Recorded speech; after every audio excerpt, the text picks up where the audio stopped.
de saludarlo. Gracias a usted. Aquí venimos los voluntarios con la información de la cueva de los tallos, que apreciamos mucho la información que usted tiene, ¿no?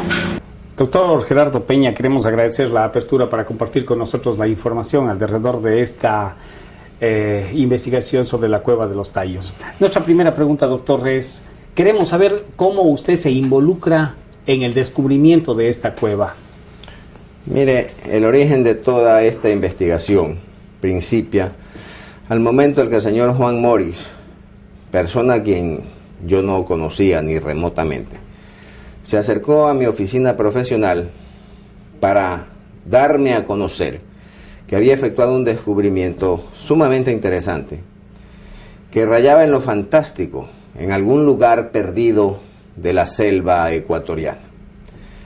Él me habló de un mundo subterráneo, gigantesco, a 300 o 400 metros de profundidad bajo la superficie de la Tierra, dentro del cual volaban raudamente las aves, peces en lagos subterráneos y una serie de pájaros y bichos extraños casi desconocidos entre la fauna del planeta.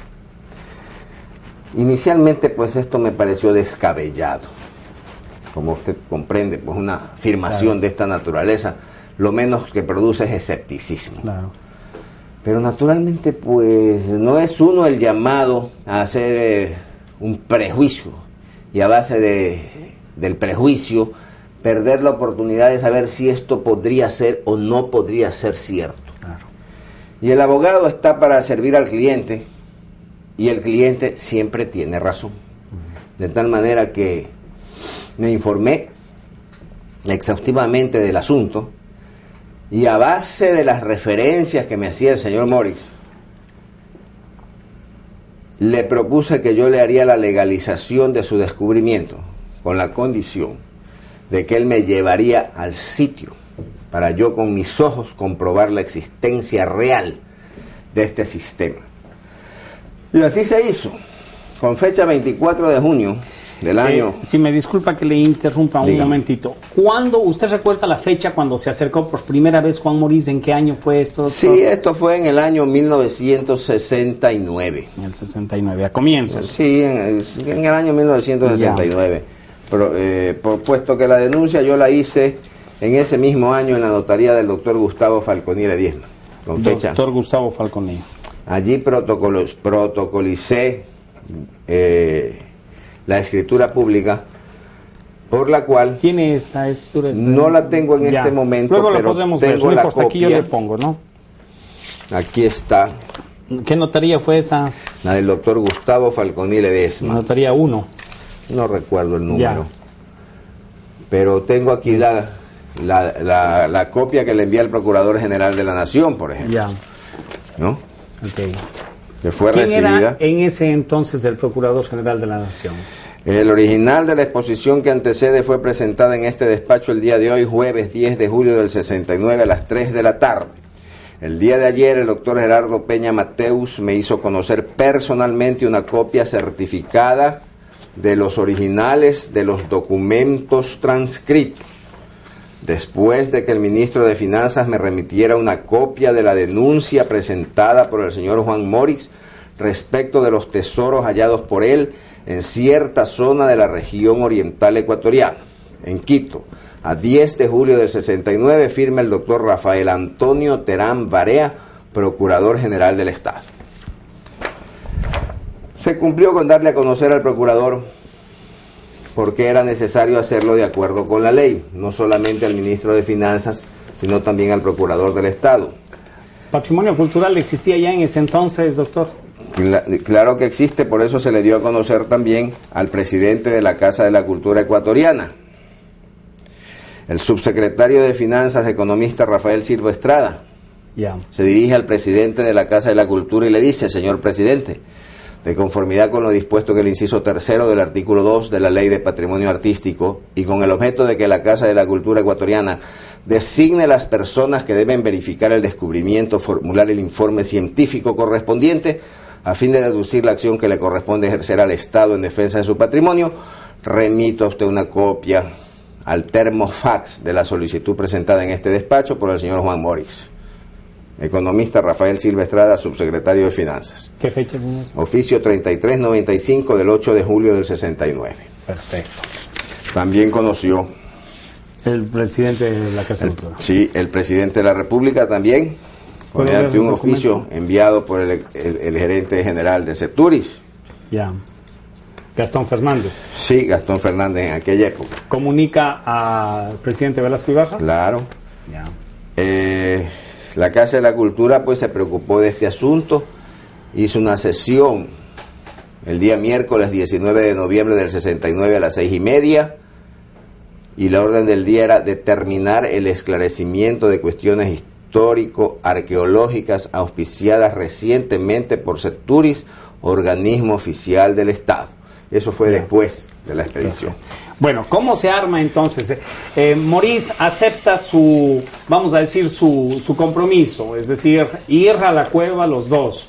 ¿Y cómo se arma esta expedición? Se cumplió, y entonces en ese momento se organiza con el auspicio de Seturis, que era la Corporación Ecuatoriana de Turismo, que estaba dirigida por el señor Gastón Fernández Borrero.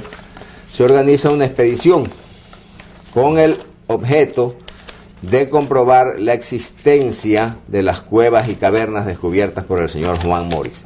Esta expedición tenía que estar dividida, de acuerdo con el deseo del señor Morix, estaba dividida en dos partes. La primera parte se titulaba Cuevas de los Tallos y tenía por objeto conocer exactamente el lugar y dónde estaba la entrada que él decía conocer. Ya. Que está marcada en este. Le hacemos la toma después. La segunda fase de la expedición se titulaba Talto Soc Barlanja. Ya. Que en idioma magiar quiere decir pues cuevas de los taltos, cuevas de unos seres superiores, cuevas donde se encuentra, de acuerdo con el descubrimiento del señor Morix. De los taltos. Sí, los taltos. Los taltos eran estos seres gigantescos que habitaban. Seres superiores, me decía. Superiores. Siempre Morix, no creo que sean gigantescos.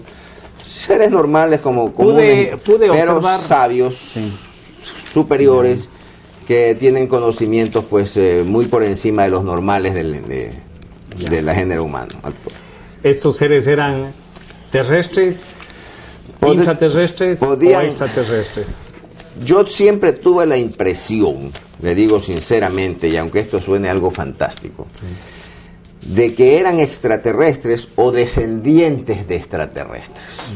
Esta es la realidad, en las muchas veces que yo conversé con Morix. Porque no se explicaría de otra manera su superioridad, pues, claro, intelectual, tecnológica, en fin.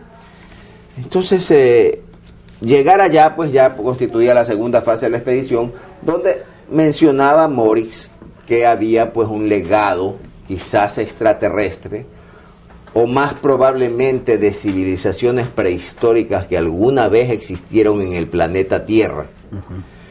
Diga usted la Atlántida, en el Atlántico, o Mu, más conocida como Lemuria, en el Pacífico, cada una pues con una fase de anterioridad a los tiempo que vivimos pues de muchos milenios. Atlántida sería pues hace 12 o 15 mil años, mientras que Mu, Lemuria pues sería hace más de 200 o 600 mil años. Pero todo esto es prehistoria, esto no está comprobado absolutamente por la ciencia oficial. De allí pues el interés supremo de la denuncia, de poder comprobar que realmente había algún legado de una civilización de esta naturaleza. Pero claro, Morix era muy celoso en esta parte porque necesitaba tener todas las garantías absolutamente de seguridad para evitar una depredación cultural y un saqueo. Entonces, de todas maneras, el hecho de realizar la primera fase de la expedición para comprobar si realmente existía pues un mundo subterráneo, como lo afirmaba Morix, era de por sí interesantísimo. Para la segunda fase ya se necesitaba más apoyo oficial y el apoyo de muchos gobiernos de distintas partes del mundo que garanticen la pureza de la operación. Pero Como íbamos a ir por partes, primero decidimos hacer la primera. Y entonces salimos de Guayaquil un 26 de julio y llegamos al campamento Morix el día 10 de agosto. Después de atravesar la selva, a lomo de mula, a pie, en canoa y en todos los medios de locomoción posibles, porque habían caballos y habían una serie de transporte y guías indígenas que cargaban las viandas, etc. Esto de por sí pues fue una aventura interesantísima, pero también bastante angustiosa, porque el único que sabía a dónde nos conducía era el señor Juan Morix, que era el jefe absoluto de la expedición. Y durante los 3 o 4 primeros días que uno se interna en la selva, no empiezan las preocupaciones. Pero después de que usted está 7 o 8 días y sigue caminando, asaltan las dudas, empieza la desmoralización. ¿A dónde nos lleva este loco? ¿Cómo vamos a regresar? Ya se acabaron más de la mitad de las vituallas. No vamos a tener comida para el regreso. ¿Dónde vamos a dormir? ¿Quién nos encuentra si nos perdemos aquí? Se está acabando la gasolina para las comunicaciones. Y todo esto crea pues un malestar angustioso.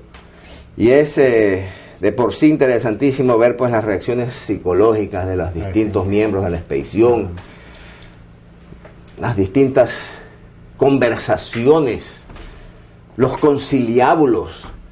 En la noche que se hacen grupos por aquí, por allá, empieza a surgir la indisciplina, el terror. Pero eso, yo estaba absolutamente convencido que Morix decía la verdad. Y por último, pues, la suerte estaba echada. Había que llegar y confiar pues en que el hombre no estaba loco. Esta era simplemente la conclusión.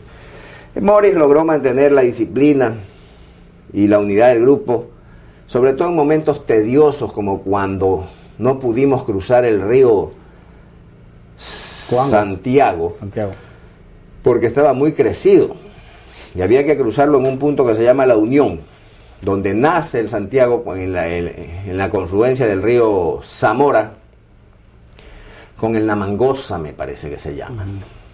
Namangosa y Zamora. Ahí nace el río Santiago, se llama La Unión ese sitio. Pero era imposible cruzarlo porque era una correntada irresistible y había crecido mucho. Entonces ahí tuvimos que perder 4 o 5 días, y para mantener pues el humor del equipo nos dedicamos a tumbar árboles con hacha y a hacer leña o a jugar voleibol. Estábamos en una ociosidad espantosa contemplando el paso del río. Que baje el nivel. Que baje el nivel, imagínense usted lo angustioso y molesto que es psíquicamente eso, de despertarse para ver el río, pasarse el día viendo el nivel del río y acostarse a dormir en la esperanza de que mañana quizás haya bajado un poco más. Hasta que fue posible ya, bajó a unos cuantos metros, ¿no? Eso es un río tremendamente correntoso en ese punto. Lleva la corriente pues de todos los afluentes de los Andes. Este tiene pues un ímpetu de 6, 5, 4, 3.000 metros que se desborda para dar origen al Santiago. Y entonces lo pudimos cruzar, una navegación en esa parte muy agradable, porque en esa parte el río no, siendo correntoso, no es peligroso, porque es profundo y hay un remanso. Un remanso que permite disfrutar de la navegación, mientras uno pues voltea la cabeza, mira la selva, los árboles, ve que estamos rodeados totalmente de espesura y que el único vestigio de cielo está encima del río que estamos navegando, hasta llegar al punto que se llama La Puntilla, donde desemboca el río Coangos en el Santiago. Allí nosotros atracamos y después de acoderar la canoita, hicimos un alto en ese punto porque ya eran las 6 de la tarde y dormimos en ese lugar. Realmente pues no sabíamos en qué lugar estábamos durmiendo, hasta que conocí yo las fotos aéreas del sitio en una última publicación interesantísima de fotografías que ha hecho el señor Gastón Fernández. Y le voy a enseñar ese sitio porque lo reconocí de inmediato, que es muy, muy bonito, visto desde el aire, pero que también se da uno cuenta pues de que está en la selva. En medio de la selva y Claro. en medio de dos ríos tremendamente correntosos. Claro. Déjeme ver si encuentro la fotografía aérea publicada por... Sí, esa es. Aquí está, mire usted. Esa ya la tenemos. Sí, ya no la tomamos. Sé que se... A ver, pégase una secadita, por favor. Con el papel higiénico. Yo lo aviso cuando empiece. Ya. Llegados a este punto, pues, a la mañana siguiente, al amanecer, que es muy agradable amanecer en la selva, porque todos los ruidos de la noche empiezan a desaparecer, se ve cómo empieza a salir el sol, pues son vistas que nosotros en la civilización jamás apreciamos. No es que el sol no salga igualmente bello en Guayaquil o en Quito, Así es. sino que no nos fijamos porque estamos en una jaula de cemento. Así es. Y no vemos la salida del sol. Entonces en la selva se puede apreciar todos esos detalles, cómo va el sol elevándose. Y a partir de este islote, casi islote, porque es una península, tuvimos que subir y subir, cruzando la selva, una montaña, que se la ve claramente en la foto. Este mismo río Coangos que desemboca aquí, viene de arriba. Entonces llega un momento en que arriba hay que cruzarlo. Allí fue pues que don Gastón Fernández se echó al agua Ya. a traer una balsa que estaba del otro lado.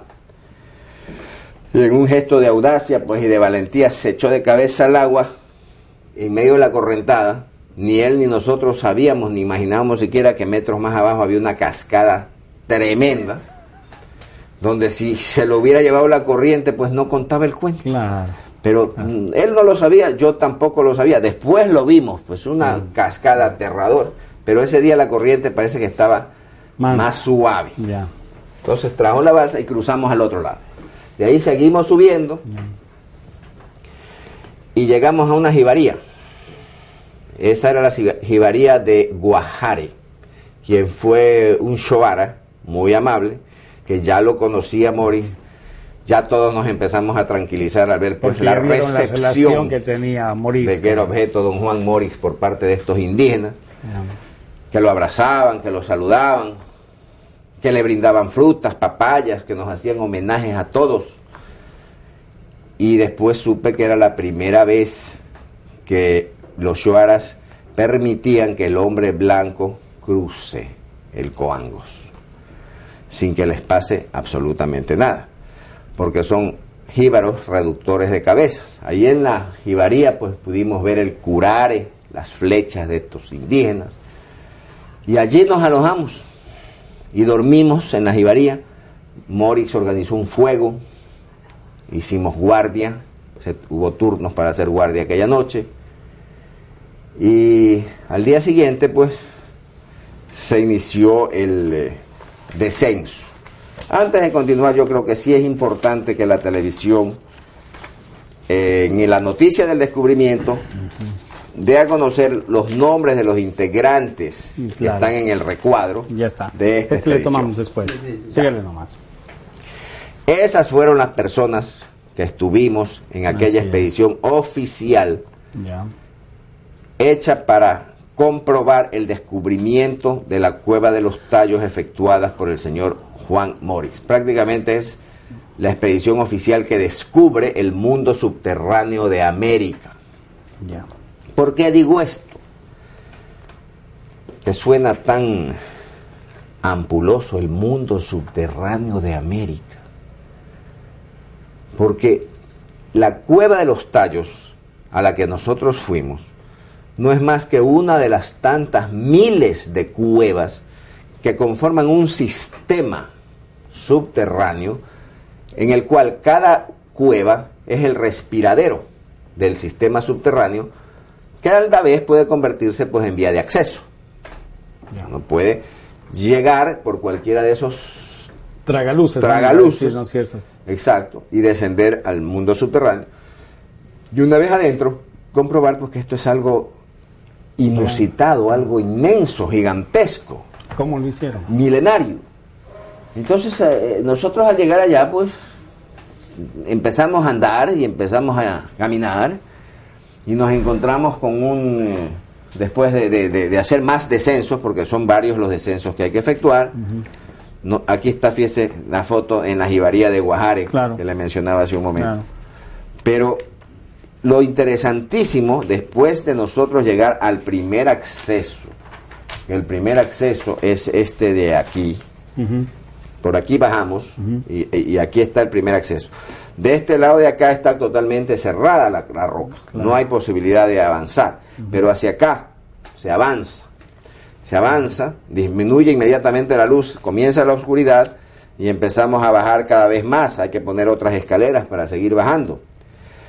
Hay túneles laterales estrechos como este, en el que parece que una inundación que Morris atribuía a la época diluvial había taponado esos túneles laterales. Pero a pesar de ese taponamiento, llegamos a un punto en que hay una puerta de piedra, diría yo, vea cómo Un dintel gigante, ¿no? un dintel gigantesco, Claro. megalítico, Claro. que a pesar de que el suelo está relleno de lodo y que no sabemos cuántos metros Para abajo, vaya. pueda tener de profundidad, sin embargo ha alcanzado a permanecer. Y una vez que uno cruza este dintel, se abre la inmensidad de la cueva, pues, sin fin, Así es. 35 o 40 metros de ancho y 120 metros de altura, fácilmente comprobables en esta fotografía. Vea qué diminutos se ven los expedicionarios Claro. al pie de un tragaluz que todavía no se ve. Hay que prolongar aún el rayo de luz, porque la fotografía lo ha cortado. Así es. Y esa es la altura de él, la dimensión de la cueva. En ese momento ya nosotros estamos muy hondo en las entrañas de la tierra, Claro. pero se respira un aire puro, más fresco incluso que en la Qué lejos. superficie, Ya. porque el sistema está tan bien hecho, tan bien organizado, que el aire que entra por uno de esos huecos, por uno de esos tragaluces, corre y sale por el otro, y es un sistema de ventilación Claro. perfecto. Bueno, ahí. Como si dijéramos, como si la naturaleza hubiera tenido la inteligencia de hacerlo, lo cual es imposible. Imposible. Eso tiene un origen. Tiene ¿Cuál una causa. es? Bueno, ha pasado ya algunos años de esto. Un momento, Sí. va a cambiar batería. Ya. Gracias. Estoy grabando. Ya. Entonces, ¿cuál fue su impresión de ver estas construcciones maravillosas internamente? ¿Esto puede haber sido construido por la naturaleza, doctor? Mire, la suya es una pregunta que ha originado en los medios científicos y culturales una controversia, y una muy grande controversia. Porque si nosotros pisamos el terreno de lo fantástico, tenemos que admitir que en el sistema de cuevas y cavernas que conforman el mundo subterráneo, nosotros comprobamos la existencia del realismo fantástico, porque por fantasioso que sea el sistema, existe, está allí, se lo puede fotografiar, se lo puede filmar, se lo puede ver con los ojos.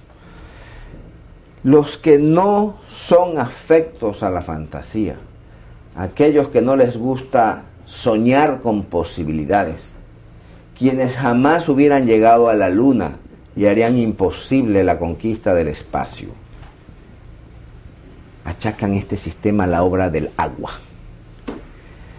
Pero el agua no produce ángulos rectos. El agua, a través de los millones de años, da formaciones redondeadas.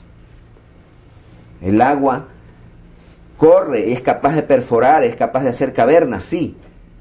Pero las cuevas del Drac, por ejemplo, en España, con todo el sistema que tienen, no se parecen en nada a las cuevas de los tallos. Las unas son hechas por el agua. Las otras tienen ángulos rectos, cielos rasos, paredes perpendiculares, Piedras perfectamente piedras cortadas y unidas. megalíticas, gigantescas, perfectamente cortadas, enormes, más grandes que toda esta habitación, y que parecen cortadas como si fuera queso por un instrumento desconocido.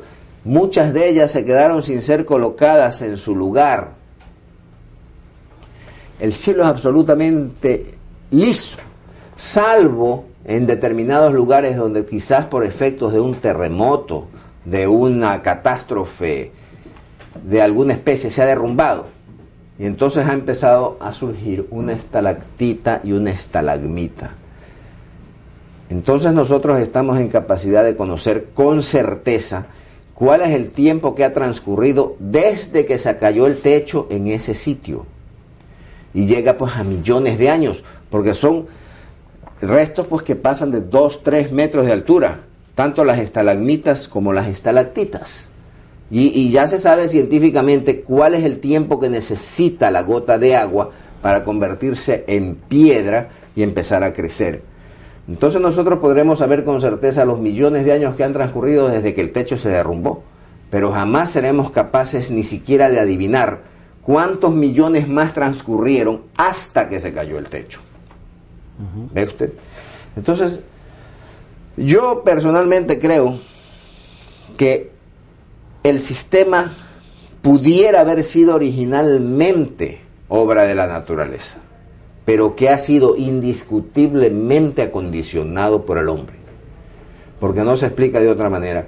Los cortes perfectos, los ángulos rectos, las piedras pulidas, el acabado. Vamos a decir que quienes construyeron esto internamente, utilizaron también la sabiduría de la naturaleza y la infraestructura que ya había a lo mejor. ¿O no? Exactamente, eso es lo que quiero decir. ¿No? Y posiblemente la ampliaron. Y digo esto pues para que la controversia con los que opinan que solamente es obra de la naturaleza tenga algún asidero. Porque bien podría ser que incluso ni siquiera la naturaleza lo haya iniciado, sino que directamente con un rayo de alguna especie hayan sido capaces, se los puede hacer con láser precisamente, ¿no? Hoy en día nosotros sabemos que existe el láser, pues, pero ¿qué otro sistema pudo haber habido entonces? Claro. No tenemos la menor idea. Entiendo. Pero está allí, es una realidad. Así es. ¿Podemos hacer referencia a esta prensa, algo que usted nos quería hacer referencia? Sí, yo les quería decir al público y en general pues a todos los televidentes que cuando se dio a conocer este descubrimiento por primera vez lo hizo el diario El Telégrafo en una página completa, en un artículo en el que incluso un verdadero mundo subterráneo en América. Sí. Perfecto. ¿En dónde y está, en el diario El Comercio también salió el domingo 28 de septiembre del 69, en el número 23.736, sale la noticia: un mundo subterráneo se ha descubierto en el Oriente. En Oriente, perfecto. Naturalmente, en ese momento ya los derechos del señor Juan Morix como descubridor estaban asegurados. Porque no faltó la polémica, ya estaba la escritura hecha, ya yo pude probar que él lo había firmado antes de nosotros salir desde Guayaquil en esta expedición, y que él fue quien nos condujo a todos los expedicionarios a través de la selva hasta este lugar. Pero naturalmente pues nos falta la polémica, y esta fue la razón por la cual un hombre tan inteligente como Morix quiso asegurar sus derechos de descubridor antes de dar a conocer el descubrimiento. Porque apenas se dio a conocer el descubrimiento, entonces hubo quienes dijeron: pero si esas cuevas ya eran conocidas desde tiempos inmemoriales por los indios jíbaros que habitan la región. ¿De qué descubrimiento nos están hablando si esto ha estado en nuestro territorio desde hace millones de años y ha sido perfectamente conocido por los shuaras? Pues en alguna entrevista televisada en que me dijeron esto, yo tuve que responderle: bueno, si nos ponemos a argumentar con esa lógica, entonces tampoco Cristóbal Colón descubrió América, pues. Claro. Porque precisamente fue recibido por los indígenas que desde hace miles de años habitaban en esa región y le dieron la bienvenida al señor Cristóbal Colón. Y tampoco pues don Francisco de Orellana descubrió el río Amazonas, pues porque mientras navegaba fue aclamado, recibido y combatido por las tribus que desde hace milenios conocían ese río perfectamente. Usted puede comprobar de que Maurice, si bien parecía fantasía su teoría, pues no les estaba mintiendo. Así o sea, era una es. persona honesta. Así es. O sea, que no podemos dudar de la honestidad de Maurice. Había dicho toda la verdad. Perfecto. En base a eso, yo quiero hacer relación a lo que redacta textualmente la escritura, en donde dice: objetos de piedra y metal en distintos tamaños, formas y colores. Láminas de metal grabadas con signos y escrituras ideográficas, verdadera biblioteca metálica que contiene relación cronológica de la historia de la humanidad, el origen del hombre sobre la tierra y los conocimientos científicos de una civilización extinguida. ¿Qué opinión le merece esto? Eso precisamente forma parte del descubrimiento asombroso de Maurice. Ya le expliqué al comienzo de esta entrevista que la expedición la dividió en dos partes. La primera, cuevas de los tallos, para comprobar la existencia del sistema, porque no es una cueva de los tallos, son decenas, suelen ser miles de cuevas de los tallos. Allí, dentro de esa cueva, permítame la digresión, habita un pajarraco muy raro, que es el denominado pájaro tallo. Este pájaro tallo oficialmente fue descubierto por primera vez por Humboldt en una prolongación subterránea de todo este sistema que avanza hasta las cuevas de Caripe en Venezuela. Allí lo descubrió Humboldt por primera vez para el mundo científico y le puso a esta besita el nombre de Steatornis caripensis, el nombre científico. Entonces el sistema pues está regado por todas partes. Esta primera parte, de por sí asombrosa, de la expedición, comprobó la existencia del sistema. Faltaba la segunda, Talto Soc Barlanga, para ir precisamente al sitio donde Maurice asegura haber descubierto esa biblioteca metálica con todos estos secretos y todas estas cosas.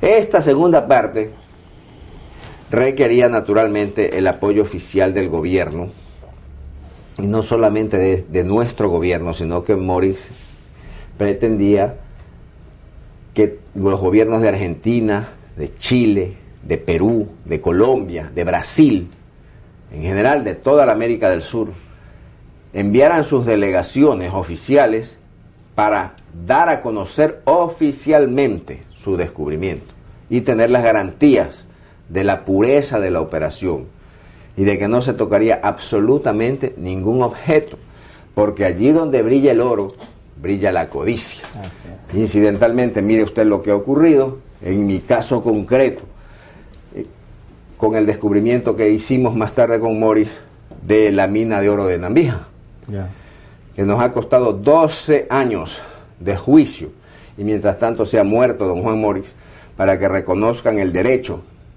judicial por la Corte Suprema de Justicia de la empresa minera Cumbaratza sobre la mina de Nambija y todos los alrededores que fueron denunciados y la concesión otorgada por dos ocasiones por el gobierno nacional en dos contratos diferentes, ambos con opiniones favorables del Consejo de Seguridad, del Ministro de Finanzas, del Contralor General de la Nación, del Procurador de la Nación.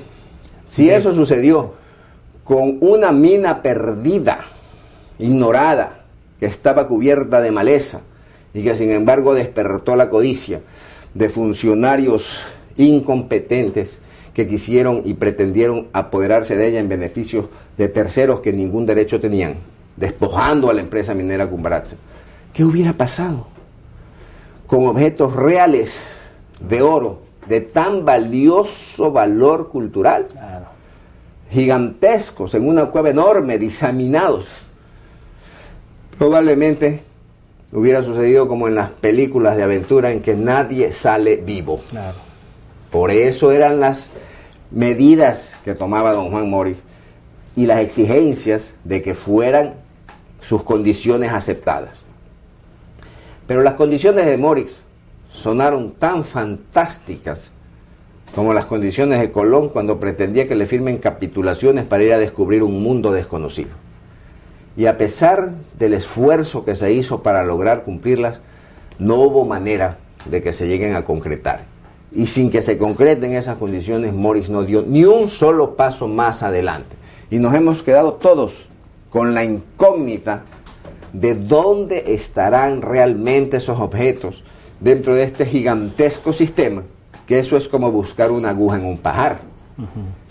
Yo tengo la seguridad que Morix decía la verdad, y estoy convencido de que ese lugar existe, pero yo no puedo afirmar que lo he visto, porque nunca llegué a él, ni he tomado fotografías.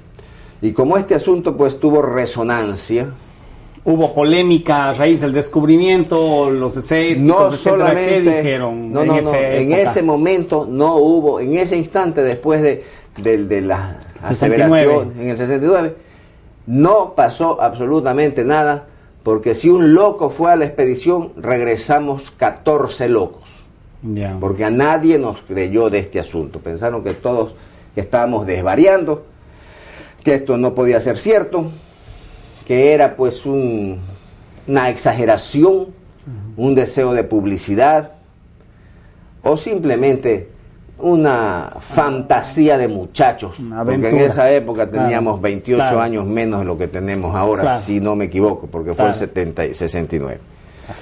Pero entonces esto se olvidó, nadie se volvió a acordar más de este asunto, y todos nos dedicamos pues a nuestras actividades particulares. Cada uno de los miembros de la expedición enrumbó su vida por un lado o por otro.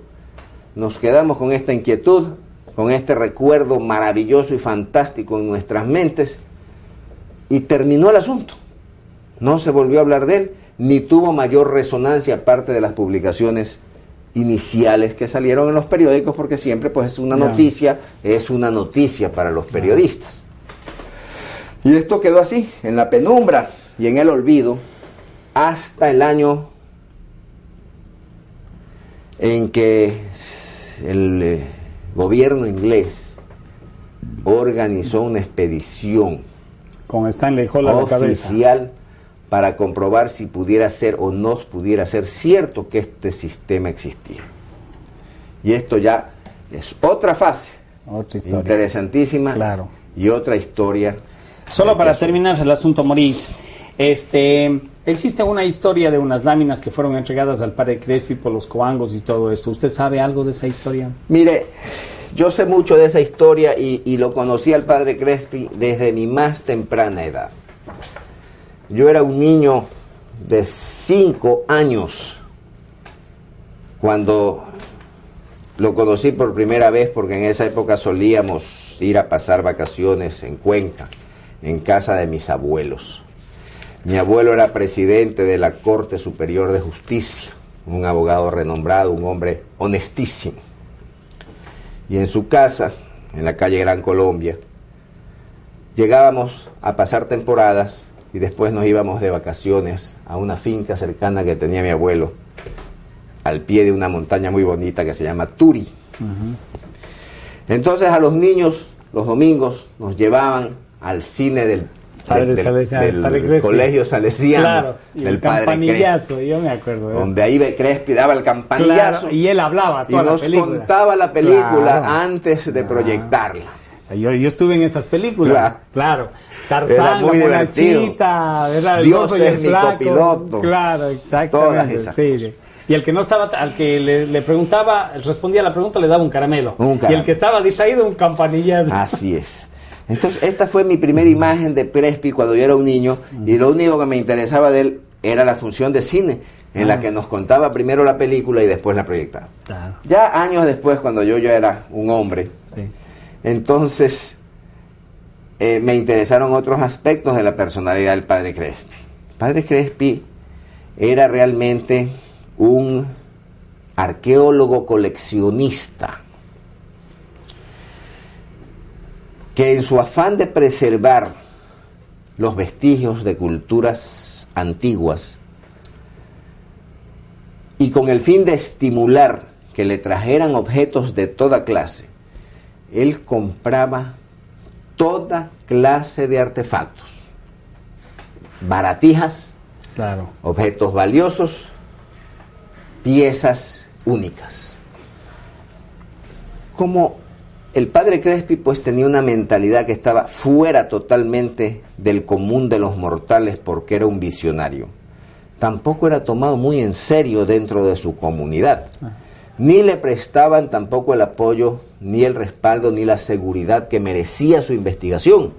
Entonces la única forma que él tenía de preservar todos los objetos maravillosos que tenía era mezclarlos con baratijas y con falsificaciones. Él Para sabía los lo que era intrusos sería auténtico, eso, claro, claro, él sabía lo que era claro. auténtico y él sabía lo que valía. Una forma de preservar eso. Él tenía vasijas únicas, idénticas a las halladas en Mesopotamia, de las cuales solamente existen 3 ejemplares en el mundo y estaban por ahí metidas al lado de una plancha eléctrica que él denominaba la plancha de Cleopatra. Esto era graciosísimo. Recorrer el museo y empezar él a hacer de Cicerón y enseñarle las cosas y de repente decirle, mire usted, la plancha de Cleopatra, y con un alambre eléctrico. A mí me causaba mucha gracia. Pero un Sin tipo embargo, muy espiritual, con mucho déjeme contarle una conocimiento. anécdota interesantísima, no sé dónde estará la pieza. Pero yo al recorrer alguna vez con el padre Crespi este lugar, una plaquita de oro de este tamaño, exactamente de este tamaño, que estaba repujada, ¿no? Y tenía un agujero central aquí. En esta plancha de oro estaban representados en una amalgama de oro con platino y con otros metales todos los dioses del panteón egipcio.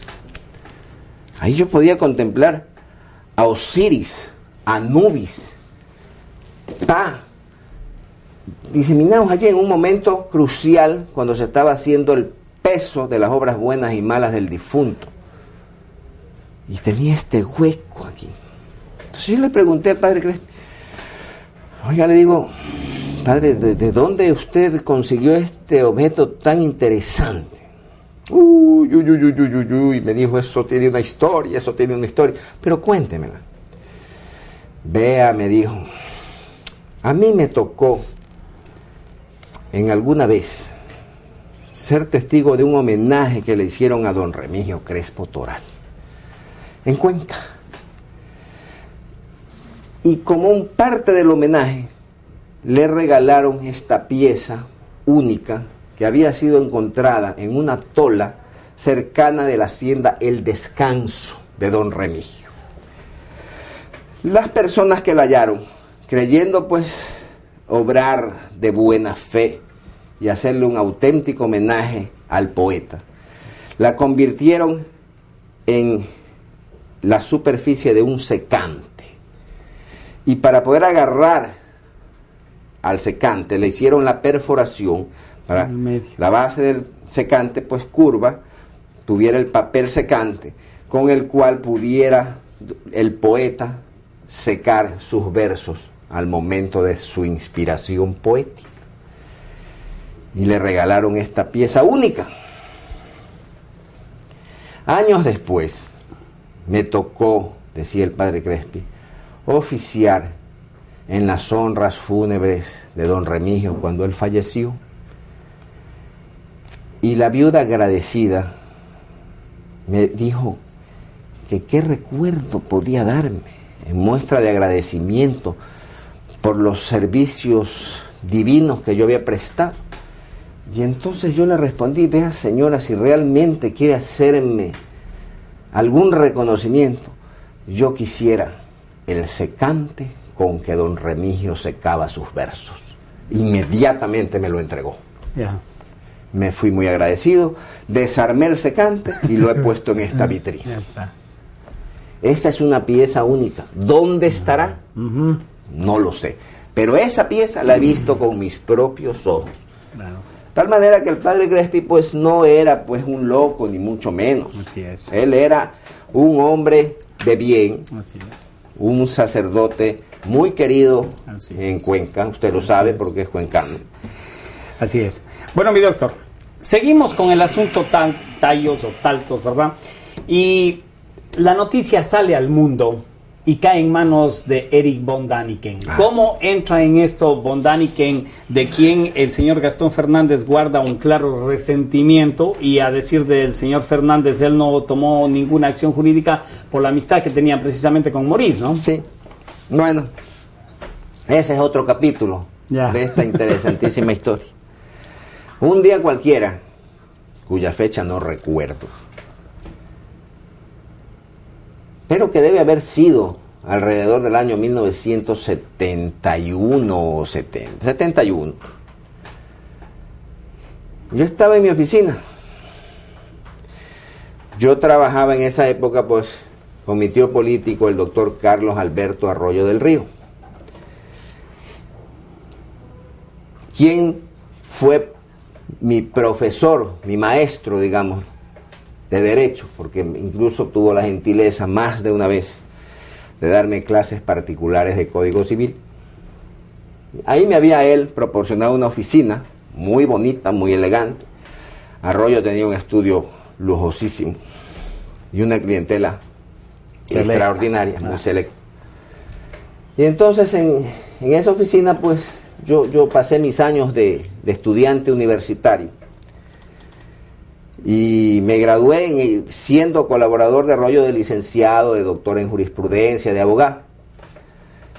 Un día cualquiera de esos, cuando yo ya era abogado, se presentó en mi oficina con las maletas un señor desconocido que se identificó como Erich von Däniken. Entonces yo, pues, inmediatamente, pues, supe quién era, porque yo sí había leído un par de libros de Däniken, libros interesantísimos, fantasiosos, pero de todas maneras sobre una base científica y de esfuerzo personal por su investigación. La prueba era que él se había dado el trabajo de venir a Guayaquil en busca del señor Juan Maurice. ¿Cómo se había enterado? A base, pues, de estas publicaciones de prensa que yo he exhibido ahí, de las noticias que salieron en la revista Vistazo, que parece que no solamente circula dentro del país, sino que alcanza a circular, pues, afuera, porque para que haya llegado a Suiza una noticia a base de la información de la revista Vistazo, pues quiere decir que, pues, algún ejemplar llega de la revista Vistazo en Europa. Entonces él se informa de esto y dice, pues yo voy a buscar a estas personas, pues, si ahí estaba la lista de quienes integramos la expedición. Cuando alguien llega en un avión a Guayaquil y quiere encontrar a otra persona, pues basta abrir la vía telefónica, la va a encontrar. Así es. Me localizó. Entonces me dijo, mire, me urge hablar con el señor Juan Maurice, es el descubridor de este mundo subterráneo, es algo interesantísimo y apasionante. Entonces Maurice en ese momento estaba en la ciudad de Quito. Lo llamé por teléfono. No recuerdo para qué había viajado Maurice a Quito. Pero la cuestión es que, no le largo el cuento, en 24 horas él se trasladó a Guayaquil y nos entrevistamos con von Däniken muchas veces. Él había llegado al Hotel Atahualpa, que funcionaba en esa época. Maurice conversó con Däniken, pues, largamente. Le contó, pues, seguramente lo mismo que yo ya sabía. Le exhibió, pues, fotografías tomadas en la expedición. Esto ya, pues, había corrido ya algunos años de la expedición. 2 años. Por lo menos. 69, 70, 71, 2 o 2 años y medio quizás. Quizás. Entonces, Däniken se entusiasmó muchísimo. Y le dijo, pero señor Maurice, ¿qué le falta, por favor, a usted para seguir adelante? ¿Por qué no ha hecho la segunda parte de la expedición? ¿Cómo va a privar usted a la humanidad de un descubrimiento tan interesante que usted afirma haber efectuado? Y Maurice, muy sincero, pues le dijo, mire, dinero, porque sin dinero no se pueden hacer estas cosas. Es por eso que yo estoy trabajando en minería y he formado la empresa minera Cumbaratza y he descubierto la mina de oro de Nambija, que le pertenece a la empresa minera Cumbaratza, para conseguir el dinero para seguir adelante. Lamentablemente Morix no pudo cumplir su sueño, porque se murió en el camino, y para entonces ya pues a la empresa minera Cumbaraza le había venido la mala racha por una deuda que tenía de miles de dólares, y nos remataron hasta el campamento minero que teníamos con todos sus equipos, implementos y todas las instalaciones. Yeah. Ahora estoy tratando de recuperarlo porque he demandado la nulidad del juicio de remate, y es posible que lo gane porque las pruebas son irrefutables, pero esa es otra historia. Ya. El hecho es Que es Von Däniken aparece. que le dice: vea, señor Morix, yo le puedo conseguir el dinero, yo le puedo conseguir el dinero, lo único que necesito es que usted me proporcione unas cuantas fotografías y me autorice a dar unas conferencias. Yo cobro por mis conferencias, las ilustro con las fotos que usted me va a dar y le consigo el dinero para que siga adelante. Entonces Morix, que tenía la autoridad moral y legal para hacerlo, porque todos los integrantes de la expedición habíamos firmado un documento en el que dice que el único autorizado para dar noticias, disponer de fotografías, autorizar publicaciones relacionadas con la expedición Morix, era el señor Juan Morix. Le hizo entrega de unas pocas fotografías y le dijo, le deseó suerte y le dijo: pues ojalá sean buenas sus conferencias y podamos seguir adelante y usted pueda integrarse a mi próxima expedición. Eso fue todo. Ya. Y Ahí viene. le prohibió terminantemente, y me consta que lo hizo porque fue delante mío, que haga el uso comercial De la historia. de la historia. Ya. Porque eso tenía características científicas que no debían ser distorsionadas en un libro de ciencia ficción. Y en eso quedaron. Pero eso fue precisamente lo primero que hizo el señor Von Däniken. Apenas regresó a Suiza con las fotografías, esta es la mía, dijo. Claro. Escribió un libro del que vendió 11 millones de ejemplares, contrariando las expresas prohibiciones de Morix. Exactamente. Y El oro de los dioses. claro, por una parte dio a conocer el descubrimiento, es verdad, pero por otra parte le causó también un grave daño porque lo mixtificó con pasajes de ciencia ficción y estas cosas. La historia es realmente auténtica, Claro. pero en la forma en que Däniken la trató, pues causó la indignación de Juan Morix, que incluso pensamos en hacerle una demanda en Suiza. Llegué hasta contratar a un abogado, hice un viaje yo a Suiza y me entrevisté con el señor Peter Herold. Pero nuevamente nos estrellamos con la barrera económica, pues porque en Suiza no es como en el Ecuador, que la Claro. justicia es gratuita, que Claro. uno puede acudir al juez, incluso armar quién sabe Claro. cuántos disparates sin que tengan la razón. No. Allá, para el que quiere iniciar una demanda, tiene que hacer un depósito del orden de los 3 o 5 mil dólares. Y Morix no tenía, pues, los 3 o 5 mil dólares para sí. Pero sí le llegó notificación de la disconformidad del señor Juan Morix con esta publicación. Ya. Yo tengo las pruebas de eso, pero Ya. aquí tengo un archivo que Ya. dice Peter Herold, que es el del abogado.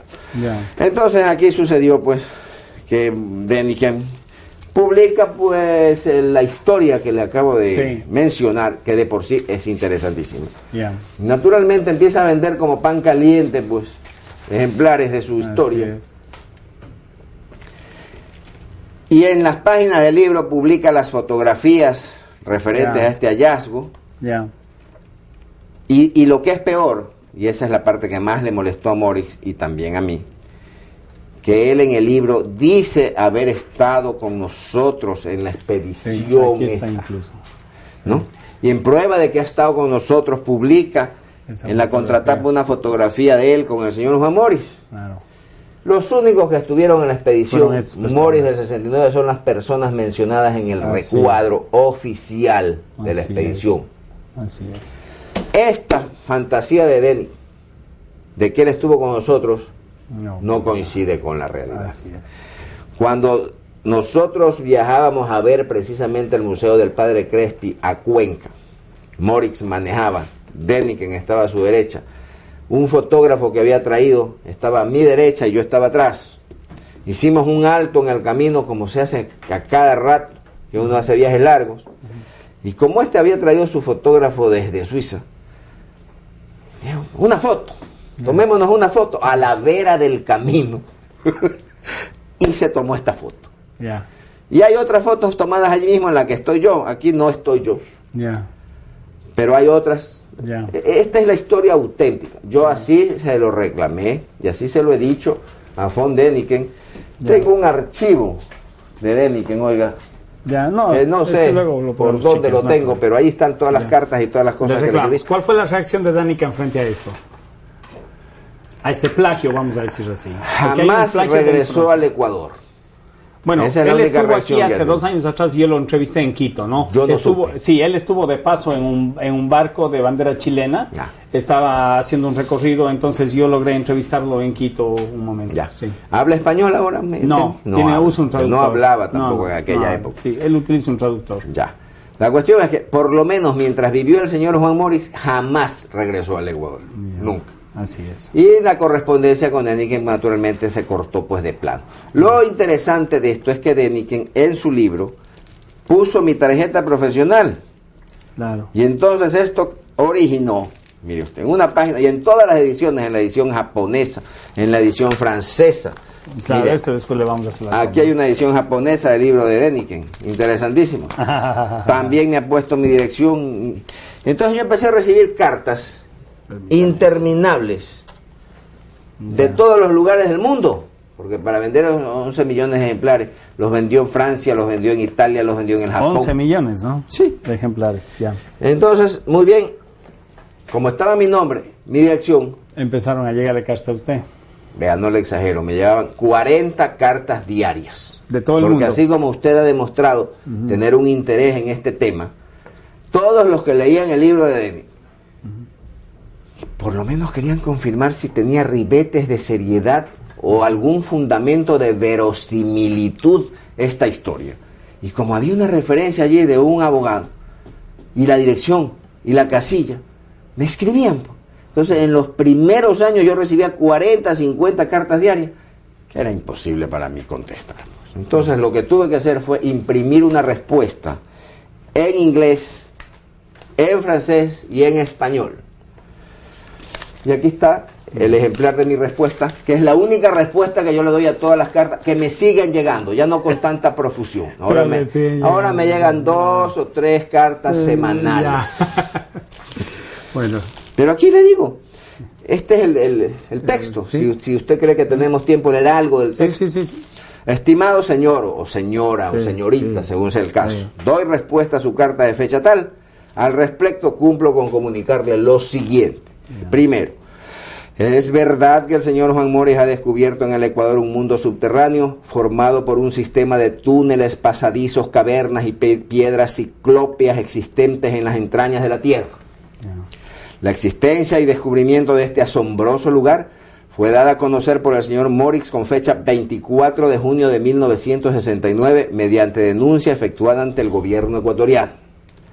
Su realidad se ha comprobado ocularmente, recorriéndolo algunos kilómetros e impresionando fotografías y películas, que es absolutamente cierto. Y la verdad. 2. El señor Juan Morix ha denunciado además el descubrimiento en el interior del sistema de túneles de una biblioteca metálica y de varias piezas y objetos arqueológicos cuya existencia no se ha verificado ni se ha fotografiado todavía. Estamos preparando una expedición cuyo objetivo será llegar a través del mundo subterráneo hasta el lugar del hallazgo. Infortunadamente, los trabajos se encuentran paralizados debido a la distancia y difícil acceso del lugar en la selva amazónica y a la falta de medios materiales para continuarlos. Punto. Hasta ahí nomás, porque yo no quiero dejar mal a mi país, ni al gobierno, ni a los ecuatorianos. 3. El señor Erich von Däniken nunca ha estado con nosotros en el lugar del descubrimiento. La versión publicada en su libro Aussat und Kosmos, que es el título en alemán de este libro The Gold of the Gods en inglés, es fruto de la narración verbal que el señor Juan Morix le hizo de su hallazgo. 4. Información adicional, profusamente ilustrada con fotografías, podrá usted encontrar en las siguientes publicaciones. Diario El Telégrafo de Guayaquil, edición correspondiente al 28 de septiembre del 69, que la he exhibido en este programa. Diario El Comercio de Quito, también exhibido. Revista Visión, edición correspondiente al 21 de noviembre del 69, página 60b. Revista Vistazo de Guayaquil, correspondiente al mes de diciembre del 69. Revista Alemana Stern, número 41, edición correspondiente al 1 de octubre del 72, páginas 152 a 157. Revista Alemana Der Spiegel, número 12, del 19 de marzo del 73, páginas 142 a 149. Esas son todas las revistas. Revista Alemana Stern, número 44, del 19 de octubre del 72. Revista Vistazo de febrero del 74. Revista Vistazo de agosto del 76. Revista Hogar del septiembre del 76. Revista Vistazo de marzo del 77. 5. Personalmente he comprobado la existencia del mundo subterráneo, pues formé parte de la expedición Morix 1969, que penetró en las entrañas de la Tierra, y pienso que constituye un asombroso descubrimiento cuyo realismo bordea los límites de lo fantástico. 6. El señor Morix me pide comunicarle que existen realmente todos los demás objetos cuyo descubrimiento él ha denunciado. 5, 4, 3, el 6 de... Ya. 6. El señor Juan Morix me pide comunicarle que existen realmente todos los demás objetos cuyo descubrimiento él ha denunciado y que considera su hallazgo de inmensa importancia histórica y arqueológica para la humanidad. 7. Agradecido del interés que ha demostrado en conocer detalles del descubrimiento y en la esperanza de haber satisfecho su inquietud, me es grato suscribir atentamente. Gerardo Peña Mateus. Esta es la carta que por miles de ejemplares he mandado en todos los idiomas, en 3 idiomas, a todos los que me escribieron. Ahora hay algunos que me escribieron en alemán, pues, y ese pues tendrán que saber inglés, pues, porque yo de alemán no entiendo nada. Ya. Bueno, entonces, esto tendría que ver con el plagio de esa información de Morix, ¿verdad? Bueno, yo no diría que es plagio. Yo diría pero que ustedes es querían tener una acción contra... Sí, pero no de Bonanike. plagio, porque yo diría que es el uso no autorizado de un descubrimiento ajeno. Eso jurídicamente, ¿cómo se le llama? Eso, pues, es un uso no autorizado de un descubrimiento ajeno. Se ha aprovechado ilícitamente del trabajo de un tercero. Es un enriquecimiento ilícito. No estaba autorizado para eso. Ya. Ahora, dentro de los puntos que caben resaltar como descubrimiento mismo, ¿hay algo en especial que a usted, doctor, le llama la atención, sobre el que usted quiere remarcar? ¿Algo en especial? ¿En qué sentido? Por ejemplo, en el sentido arqueológico, lo impresionante de la construcción, como hablábamos hace algún momento, ¿no? Ya lo he dicho. Eso es un mundo subterráneo, pues, asombroso. Todo llama la atención allí, absolutamente todo. Bueno, llega el año 1977, y se crea la expedición con los ingleses a cargo del señor Stanley Hall. Sí. Entonces yo pude conversar con el Stanley Hall y logré captar imágenes que él tiene también sorprendentes del lugar. Y algo que me llamó, por ejemplo, mucho la atención es que a 16 kilómetros de distancia, incursionándonos a 16 kilómetros de distancia, sobre unas paredes gigantescas, existen las figuras dibujadas en bajo relieve de 2 seres, un varón y una hembra. Y la distancia que tienen piso-techo es de 7 metros cada ser de esos. 7 metros. ¿Eso le he dicho a usted? No, me mostró las fotos. Tengo captada en mis cámaras, en mis imágenes. Stanley Hall me mostró eso. Bueno. Ahora, aquí nacen varios interrogantes. El primero es, usted, conocedor de la situación Tayos, ¿cuál cree que fue la real intención que motivó a los ingleses ir al interior de la caverna? Mire, muy personalmente es la pregunta. no, yo se la voy a responder categóricamente porque tengo los documentos aquí en mi archivo para darle la respuesta. Esto se inicia con una primera comunicación que yo recibo por el correo, que con letras bien grandotas en mayúsculas encabezan referencia: ayuda para Juan Morix. Esa es la intención inicial. Usted de tiene ese toda- documento. Yo tengo Luego, ese luego documento. chequeamos los documentos. Luego Yo tengo chequeamos. ese Ya, documento y listo. lo voy a exhibir. Listo, entonces sigue, doctor. Naturalmente está en inglés, ¿no? Ningún Help problema. for Juan Morris, Así es lo es. que dice. Y entonces, sobre esa base de que se trataba de una ayuda A Juan Morís. para el señor Juan Morix, para que el señor Morix Ya. organice la segunda parte de su expedición, yo sostengo una larga correspondencia con el señor Stanley Hall. Pero es realmente una agotadora correspondencia para ¿Desde organizar. qué tiempo duró esa Eso te- ejecución? Sí. Ya, time out Ya. para ver la correspondencia. Grabando. La primera carta que yo recibo del señor Stanley Hall tiene fecha 25 de febrero de 1974. Ya. Esa es con ayuda para Juan Morís. Espérese. No, perdón. Borre eso. Me No equivoqué de importa, fecha. dele nomás. La primera carta que yo recibo del señor Juan Morris tiene fecha 4 de marzo del 74, Ya. en que me dice que confía que ha recibido copia de su carta a Eric von Däniken de fecha 25 de febrero del 74 y de las referencias a un encuentro que se realizó el 4 de marzo del 74 con el Departamento de Geografía de la Universidad de Glasgow, etcétera, con el objetivo de explorar las formas de ayudar a Juan Morix en sus necesidades en relación con los túneles del Ecuador. Ujú. Eso me lo dice a mí.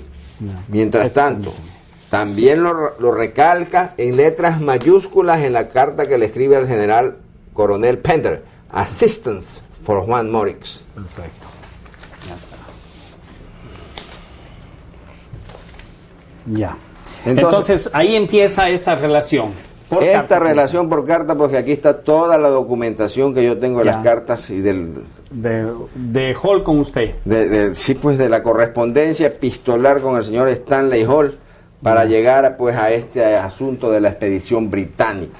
Perfecto. La expedición británica, pues el señor Hall nos mandaba una serie de referencias interesantísimas.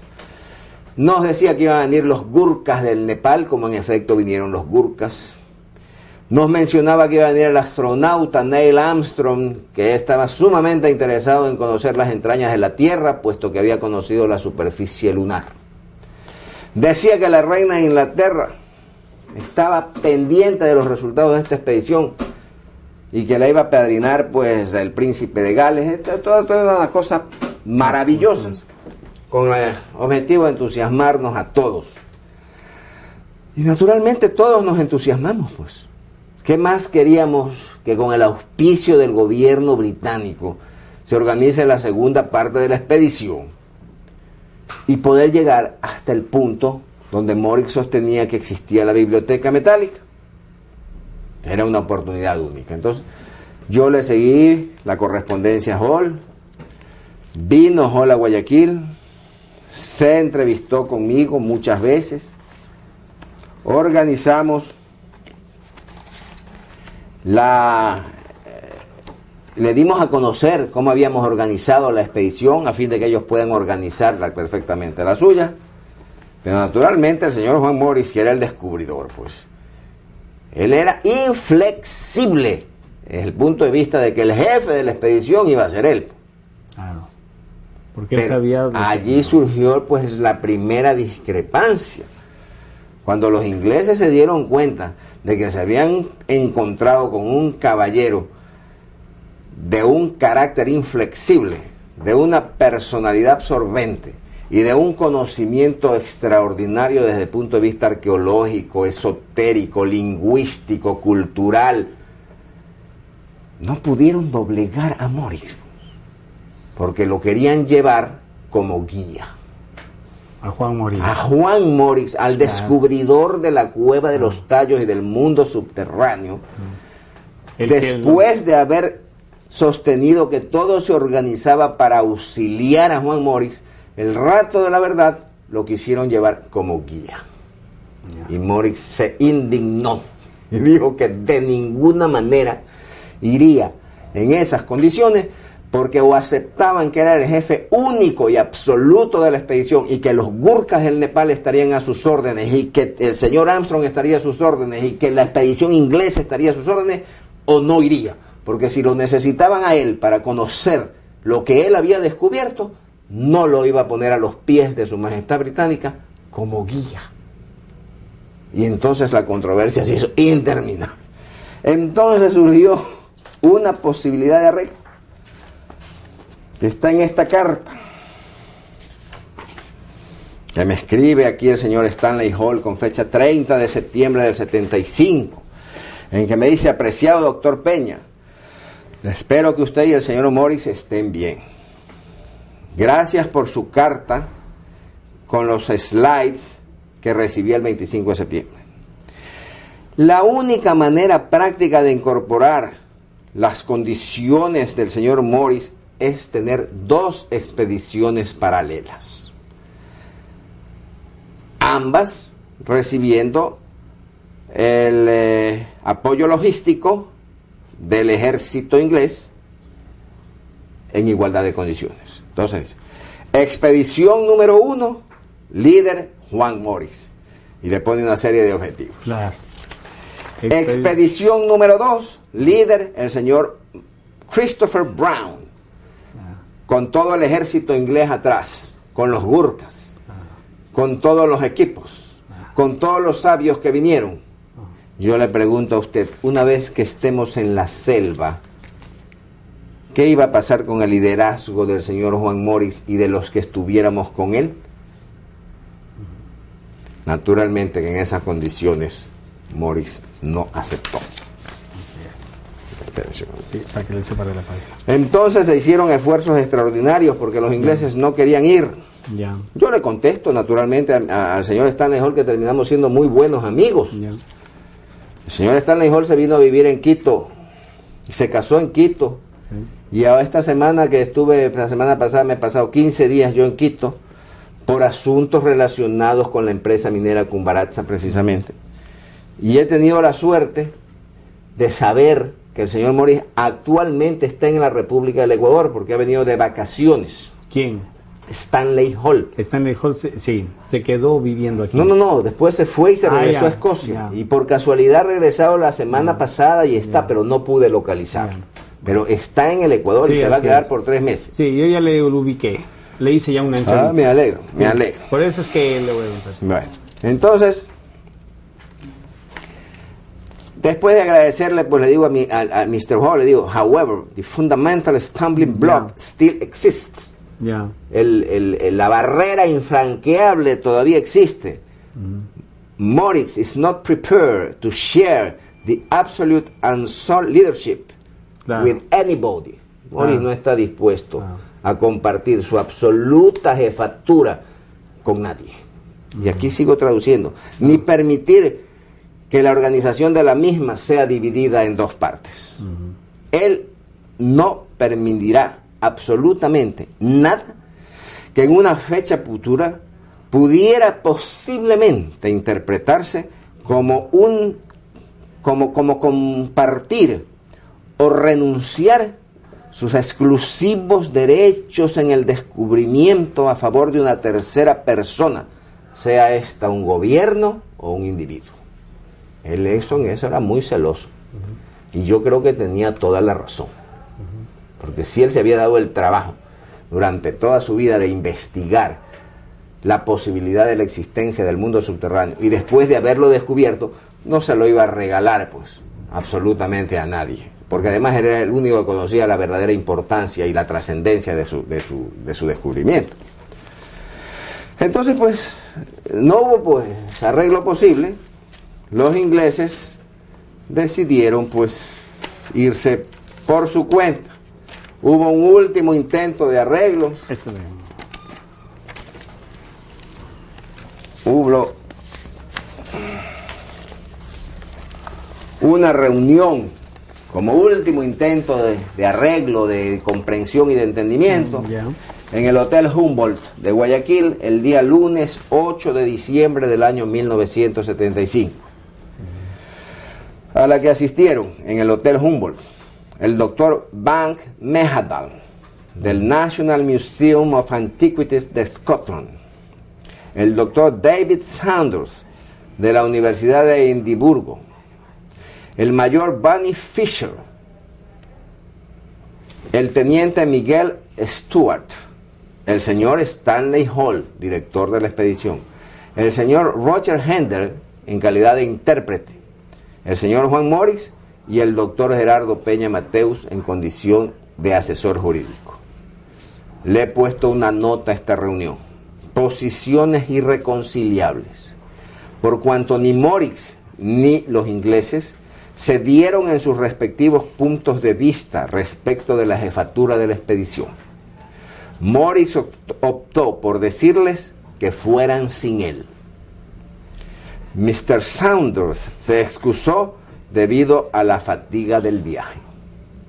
Al salir de la reunión, pudimos observar que los señores Bunny Fisher y el teniente Miguel Stewart, quienes se habían previamente retirado de la reunión, despedían al señor Olaf Holm, con quien habían conferenciado mientras nosotros terminábamos de despedirnos.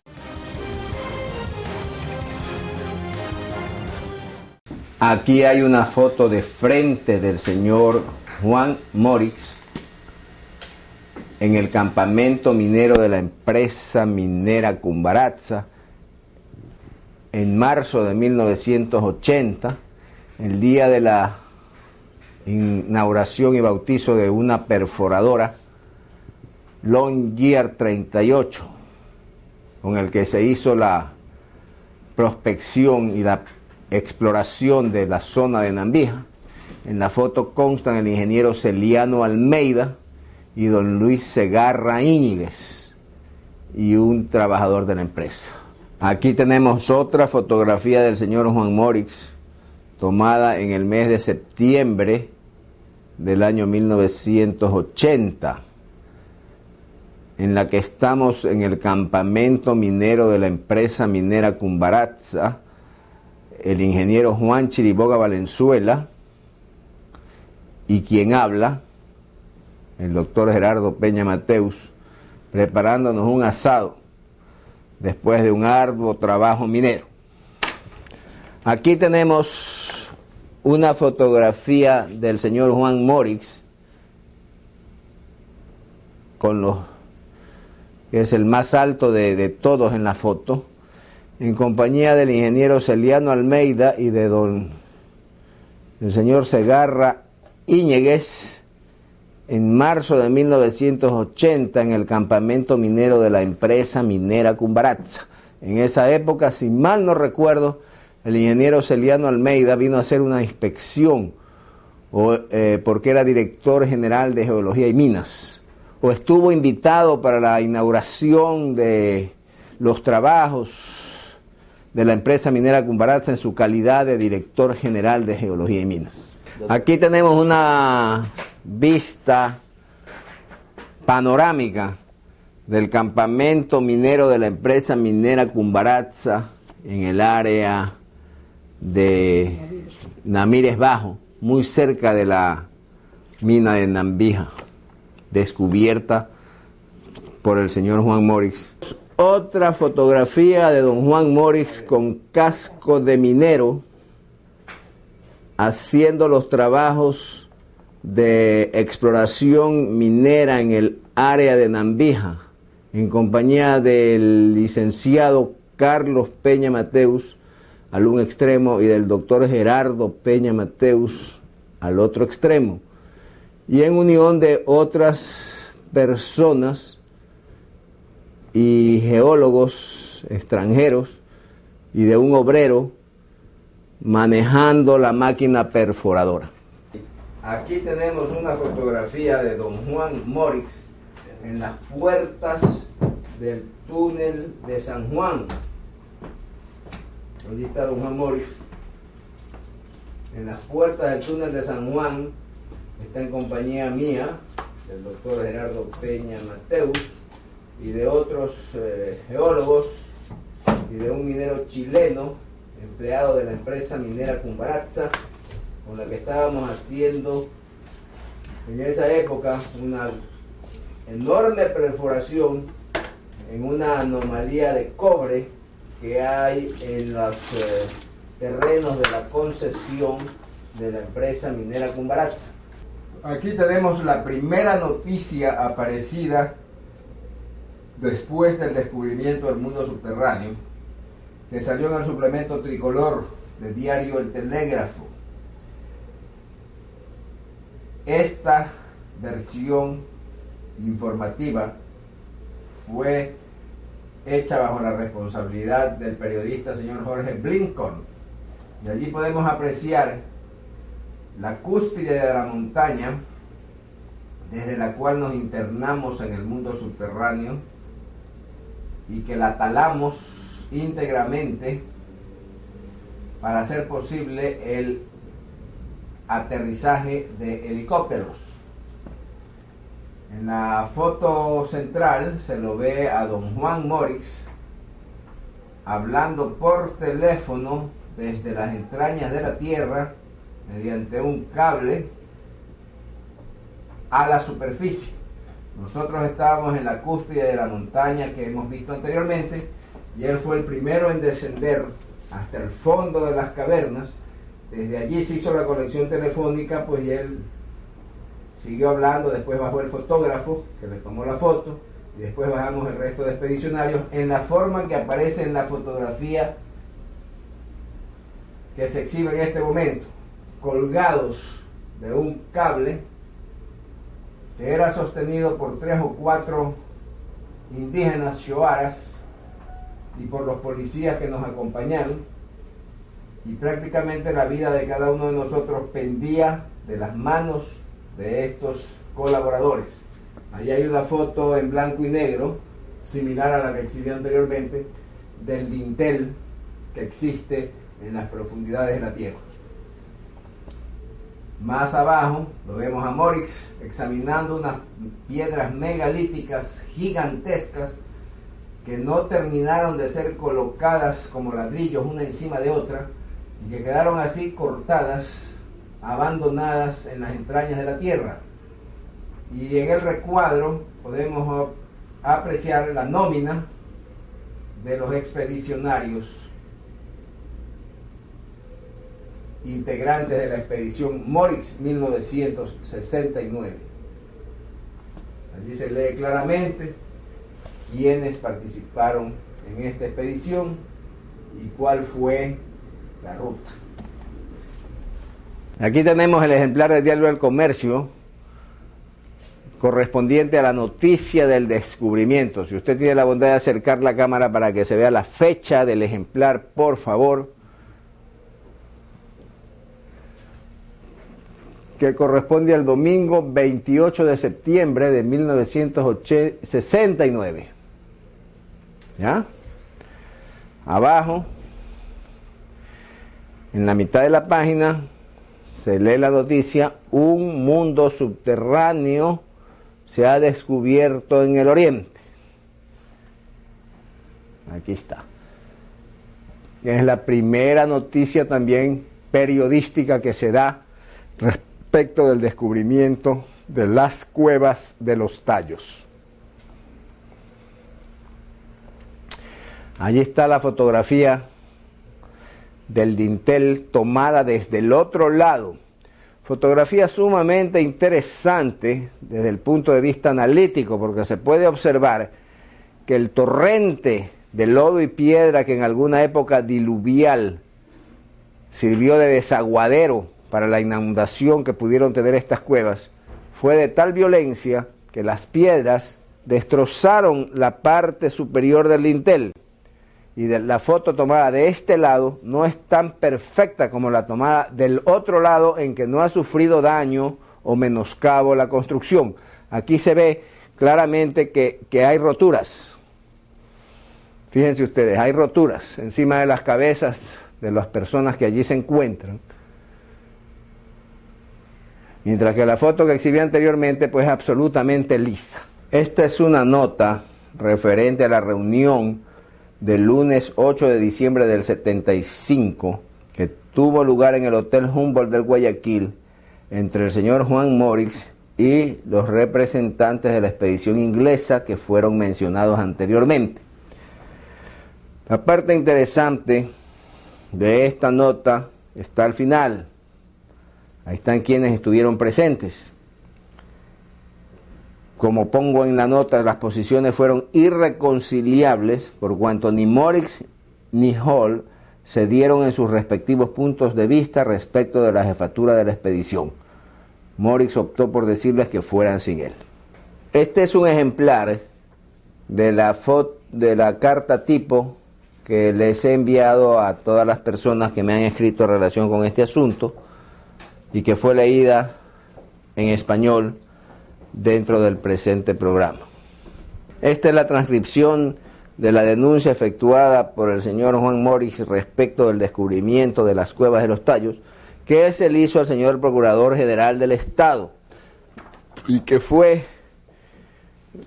recibida por el doctor Rafael Antonio Terán Barea, Procurador General del Estado, con fecha 10 de julio del 69. Esta es una fotocopia de la carta enviada por el señor Stanley Hall al coronel Pender, donde en letras mayúsculas se ve claramente que la referencia es ayuda para el señor Juan Morix en el Ecuador. Suscribe la comunicación el señor Stanley Hall.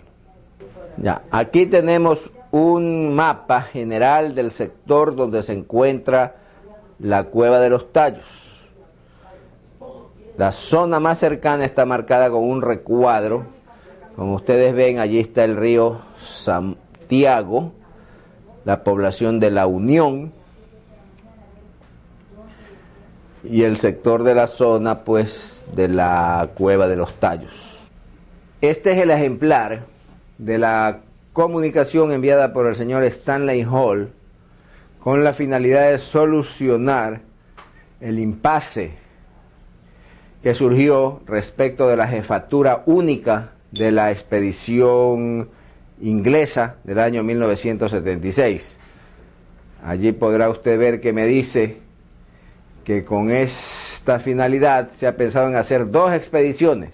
La expedición número 1, como dice allí, la expedición número 1 bajo la jefatura del señor Juan Morix. Y en la página siguiente, si usted tiene la bondad de mirar la página, eso es lo que proponía Stanley Hall. La expedición número 2 bajo la jefatura de los ingleses. Esta alternativa fue rechazada por el señor Morix, como lo expliqué anteriormente.